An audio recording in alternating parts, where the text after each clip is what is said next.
বিষয়টা হচ্ছে আমরা আজকে শুক্রবার আগামীকাল পবিত্র ঈদে মিলাদুন নবী উপলক্ষে আমরা একটা সেই প্রস্তুতি সভার আরেকটু পিছিয়ে মহাশূল অপেক্ষা করতে আমরা মহাশূল অপেক্ষা করতে আসার জন্য আমরা বাইরে বসাছিলাম।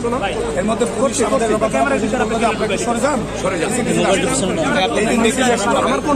আসার পরে ব্যাপক পুলিশ ওদের হামলা মুখে টিকতে না পেরে ব্যাপক হামলা ভিতরে আপনারা নিজেরাই দেখতেছেন।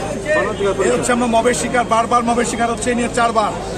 এটা কি কোনো দেশে কোনো সরকার আছে কি ভাই? প্লিজ, দেশে কোনো সরকার আছে এভাবে বারবার একটা আমরা তো কারো বাড়ি থেকে হামলা করি নাই, কোথাও যাই নাই।